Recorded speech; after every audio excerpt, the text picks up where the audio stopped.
राधे राधे महाराज जी। महाराज जी, गुरु आज्ञा का कभी उल्लंघन ना हो ऐसा शिष्य को क्या करना चाहिए? पहले महात्म बुद्धि गुरु में करनी चाहिए और क्यों में वो छोड़ देना चाहिए। गुरु के वाक्य पर प्रश्न नहीं होना चाहिए, जैसा वो बोले वैसा हमें कर देना चाहिए, तो हमारी अधीनता होती चली जाएगी। और गुरु के वाक्य भगवत प्राप्ति कराने में समर्थ है, चाहे वो जैसे भी वाक्य हो। अगर गुरु आपसे सांसारिक कार्य भी कह रहे हैं और आप सांसारिक कार्य को बिल्कुल गुरु भाव से कर रहे हो, तो आपको भगवत प्राप्ति हो जाएगी। महाभारत में एक प्रसंग आता है कि उनके गुरुजी ने कहा कि खेत की मेड़ जो है वो टूटने न पावे, वर्षा हो रही है, बेटा जाकर उसकी रक्षा करो। वहां गए, उनको मेड़ बांधना आता नहीं था और गुरु की आज्ञा थी कि मेड़ टूट करके खेत का पानी बाहर न जाने पावे। अब वो कोशिश किए लेकिन नहीं बंधा, तो उन्होंने अपने शरीर को ऐसे करवट करके शरीर को मेड़ में डाल दिया। पानी रुक गया।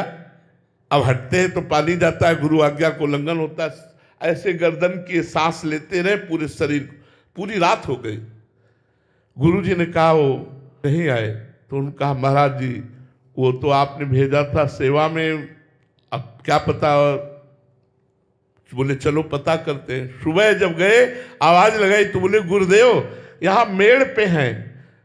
तो यहाँ क्या कर रहे हो? बोले आपने कहा था पानी ना निकलने पावे, तो मेड़ को मुझे बांधना आता नहीं, इसलिए मैंने अपने शरीर को ही मेड़ पे। बोले उठो आओ।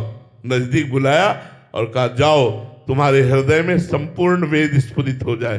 पढ़ना थोड़ी पढ़ा है, गुरु कृपा से वेद भगवान उनके वाणी पर प्रकट हो गए, स्वयं प्रकट हो गए। गुरु सेवा, गुरु अधीनता बहुत बड़ी बात है।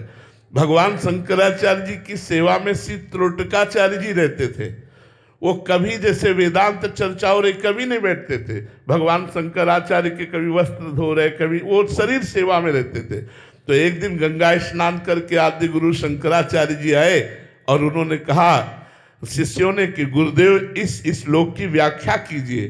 तो उन्होंने कहा त्रोटक को भी आ जाने दो। तो सबने हंसी उड़ाई कि पढ़े न लिखे, वो केवल शरीर सेवा में रहते, उन्हें आत्मा से तो कोई मतलब नहीं, तो क्या उनके सामने वेदांत। तो भगवान शंकराचार्य जी ने कहा तुम गुरु सेवा को इतना लघु भाव से देखते हो। बुलाया और कहा बेटा इस श्लोक की व्याख्या कर दो। तुरंत वही गुरु पद पर बैठे त्रोटकाचार्य पदवी पर, तुरंत अरे गुरु कृपा ही केवलम, गुरु कृपा मोक्ष पदवी प्रदान। हाँ,